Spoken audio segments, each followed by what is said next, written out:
multiple homicide charges, and now a request for bail reduction?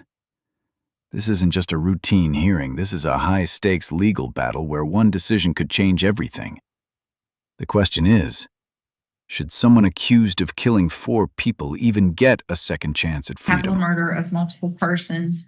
Mr. Radford has filed a writ asking for a bail reduction. I think we talked about this and reset it so that the state could bring any witnesses, and then I would make my decision. Radford, do you have any witnesses? Yes, we call Lively Stratton for the purposes of this hearing only. Best you can, sir. Please raise your right hand. Do you swear or affirm the testimony in this hearing will be the truth, the whole truth, and nothing but the truth? Yes, ma'am. Thank you. Go ahead, Mr. Radford. Can you state your name for the record? Lively Stratton. And Mr. Stratton, you are the defendant in this case, is that correct? Yes, sir. And what is your bond currently set at? I think after the appeal, I don't think my bond was ever set.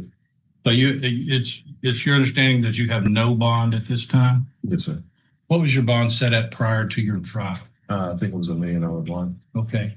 And prior to this incident, have you ever been convicted? Well, you hadn't been, this conviction was overturned by the Court of Criminal Appeals, correct? Yes, sir.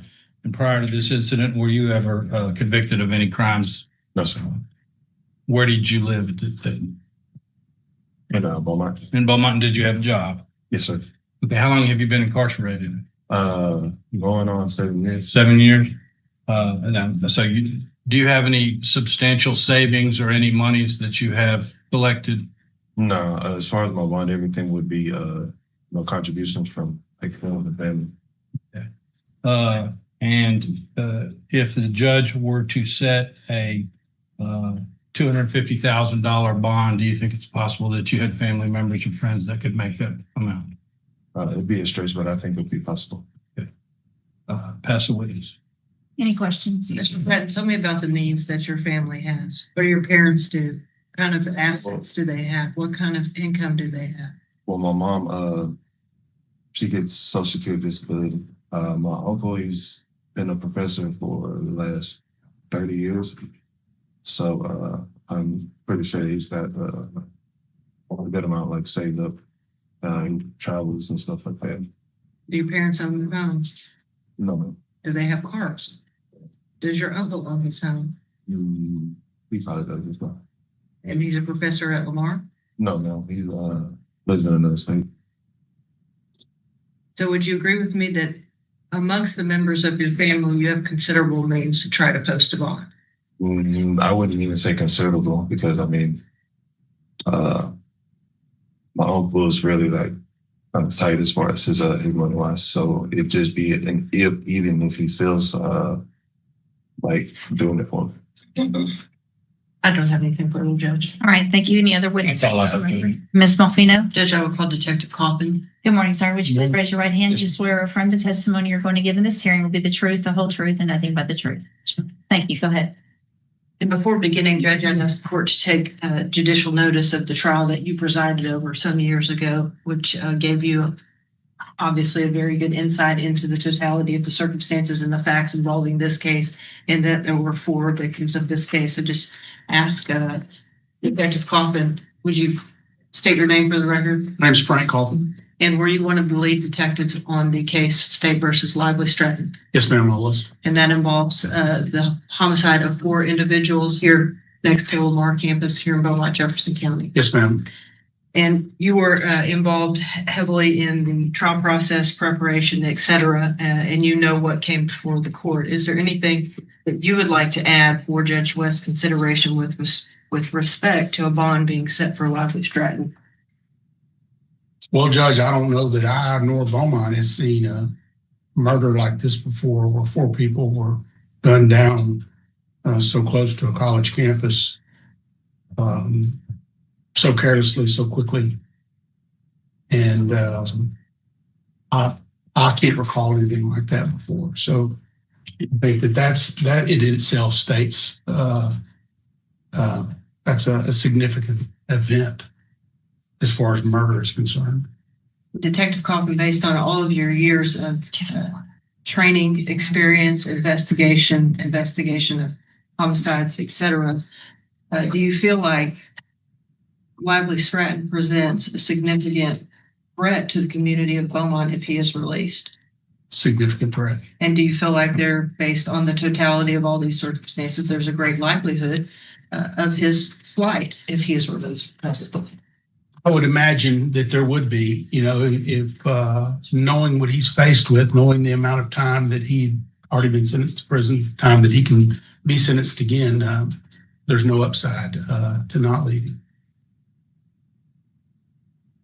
I don't have anything further, Judge, unless the court does from the detective. I just have a couple of statements for argument. Okay, no, thank you. Thank you, sir. Judge, Oh, you have to ask questions. I'm sorry. Detective Coffin, you testified at the trial, is that correct? No, I You didn't. did not? Did you observe the trial? I did. Okay. Well, no, I did not. So you didn't watch the trial and you didn't testify at the trial? No.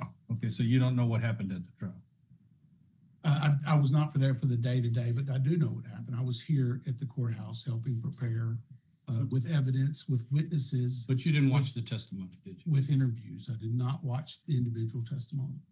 Were you aware that the jury found that two of the victims evidently that they didn't convict him of killing the two guys with the knives? They convicted the two guys without weapons.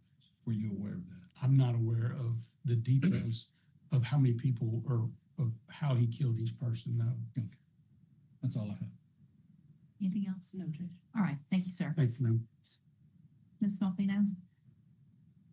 Judge, I would ask for a bond in this case that is equal with what the facts of this case are. The fact that we have 4 homicide victims. I think an ask of $250,000 is extremely low. I think it's offensive to the court to ask for a number like that for all 4 individuals, maybe $250,000 per individual. So that's back at the $1 million bond that he was originally set on. The court, unfortunately, is required to set bond on multiple murders in Jefferson County on a quite frequent basis these days. And I think something in excess of $1 million is more than a reasonable ask in this case.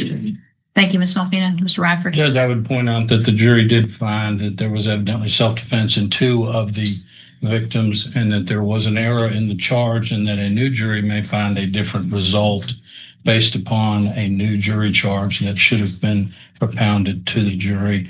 I think that the court should set a reasonable bond in this case.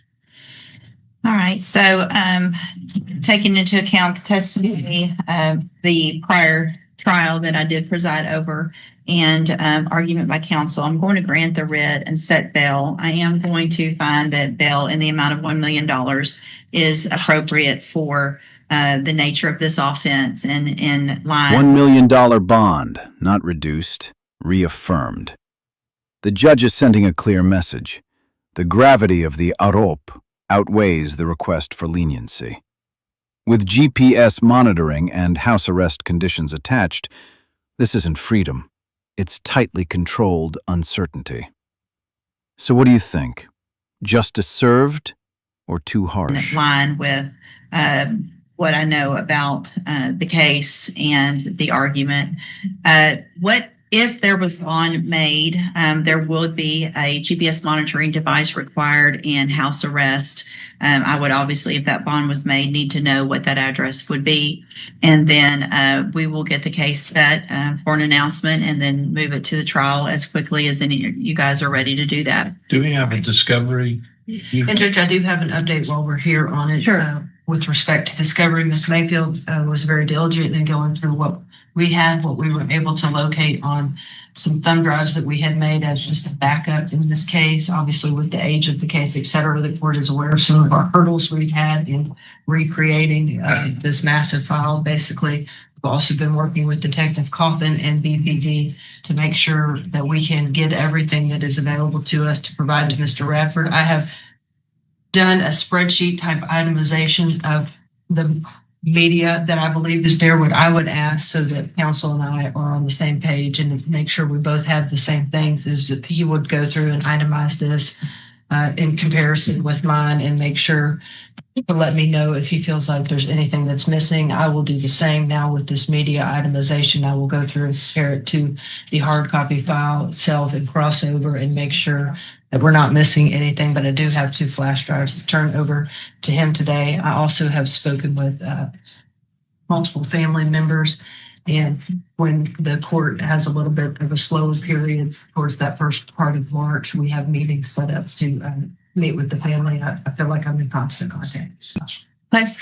All right. So yeah, if you guys will go through that, if there's any issues that you need me to get involved with for any reason, just let me know. Do you anticipate the time to go through some of that to get closer to where we need to be longer? You want to do a little longer? Yes, ma'am. I've got 2 big trials coming up in Orange, one at the end of this month and one at the end of February. What I'll do is 60 days, and let's just see where we get. Start going through that media. We do the end of March. I'm going to be going in April. Whatever 60 days is, or make sure you have a vacation letter on file, and we'll work around that and start going through it in the meantime, so that when we get here, you've at least gone through and we know it better where we are.